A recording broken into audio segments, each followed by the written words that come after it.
नमस्कार बच्चों, शिक्षा शिखर में आप सबका स्वागत है। आज हम उन बच्चों को शिक्षित करेंगे जो हिंदी पढ़ रहे हैं और हिंदी में गद्य की विधाओं पर बोल रहे हैं। हिंदी गद्य की विधाओं की जानकारी बच्चों के लिए बहुत अनिवार्य है, क्योंकि परीक्षा में इसमें क्वेश्चन आते हैं और इन क्वेश्चन को हल करके वो अधिक से अधिक अंक प्राप्त कर सकते हैं। तो हिंदी गद्य में जो विधाएं हैं उन्हें हम जानते तो हैं उनके बारे में कि कौन कौन सी हैं, उनका प्रयोग क्या है, कैसे हम उन्हें उनके बारे में जानें और कैसे उनसे क्वेश्चन हल करें। जैसे हिंदी की दो मुख्य विधाएं हैं, एक है मुख्य विधाएं और दूसरी है गौण विधाएं। तो मुख्य जो विधाएं हैं उनके बारे में हम जानते हैं, जैसे कहानी है, निबंध है, नाटक है, उपन्यास है, जीवनी है, इनके बारे में तो हम सभी जानते हैं। लेकिन जो गौण हैं उनके बारे में हम अभी नहीं जान पाते, क्योंकि अब ये बेस से निकल कर आए हैं। तो जो 9 से में आए हैं बच्चे उनके लिए भी, और जो बड़े बच्चे हैं इंटर में हैं या परीक्षा देने जा रहे हैं उनके लिए भी ये विषय बहुत ही लाभकारी होगा। अब कहानी है, कहानी के 6 तत्व हैं, आपको पता ही है। रूपरेखा में हम लिख रहे हैं या हम कहानी स्टार्ट कर रहे हैं तो कैसे करें। देश काल है, पहले 6 तत्व हैं, देश काल है और कथनांक है, कथोपकथन है, चरित्र चित्रण है, पात्र चित्रण है, फिर उसका निष्कर्ष। तो इसी तरह से कहानी के बारे में जाना जाएगा। उसके बारे में ये भी देखा जाएगा कि कहानी सबसे पहले कहानी किसने लिखी। तो सबसे पहली जो कहानी है वो इंदुमती है, जो इंशाअल्लाह खान ने लिखी। तो ये बहुत ही इम्पोर्टेंट क्वेश्चन है और हमेशा परीक्षा में आता रहता है। तो छोटी छोटी जानकारियों में हमें ऐसी उपलब्धि प्राप्त हो जाएगी जो हमें परीक्षाओं में इन प्रश्न पत्रों को हल कर देंगे। फिर निबंध का भी ऐसा ही है, रूपरेखा है, नियमाबंध। उसमें शब्द जो है निर्धारित होते हैं, माना 80 या 150 या 200, उन्हीं शब्दों के अंदर हमें निबंध देना होता है।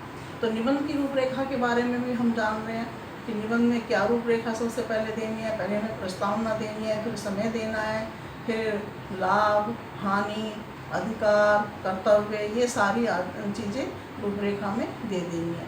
तो ये भी हमें पता है। और उसके बाद फिर आती है जीवनी आती है। जीवनी में भी हमें जन्म, मृत्यु, रचनाएं आदि, शिक्षा कहाँ से प्राप्त की, ये सब हम चीज़ें निकाल लेते हैं और उस पर हम उन्हीं विषयों पर, मेन विषयों पर हम लिखते हैं, तो हमें अच्छे से अच्छे अंक प्राप्त होते हैं। फिर आते जो कुछ बात, ये इन सबके साथ में उपन्यास है। उपन्यास में बहुत सारी चीज़ें जुड़ी हुई होती हैं, वो हम किसी पर भी लिख सकते हैं। उसमें वातावरण भी अलग, चरित्र चित्रण भी अलग, प्रकृति चित्रण भी अलग और पात्र भी अधिक से अधिक हो सकते हैं। इसमें कोई सीमा निर्धारित नहीं होती। ये भी हम उपन्यास में लिखने पर पता रहता है और पढ़ने में भी अच्छा मन लगता है। उसके बाद आता है संस्मरण।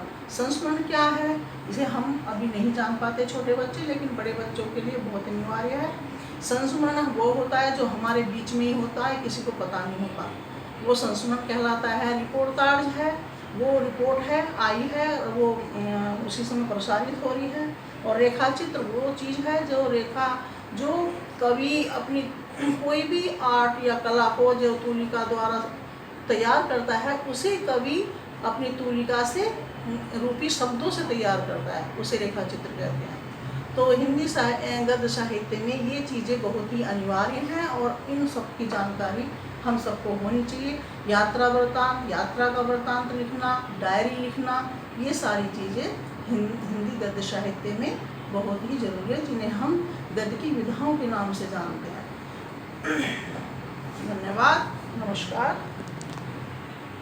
तो यात्रा वृत्तांत वो होता है जैसे हम यात्रा पर जाते हैं और वहाँ पर जो भी कुछ देखते हैं, घूमते हैं, फिरते हैं, फिर हम उसका आकर विवरण करते हैं। आज मैंने गद्य की सभी विधाओं पर प्रकाश डाला है। ये जानकारी आपके लिए बहुत ही लाभकारी होने वाली है, क्योंकि परीक्षाओं में इनमें से बहुत कुछ मिलने वाला है और आप ऐसे ही इसकी जानकारी प्राप्त करते रहें। और मैं आगे भी बहुत अच्छे कुछ आपको हिंदी के लिए कराऊँगी, जिससे आपको बहुत लाभ होने वाला है।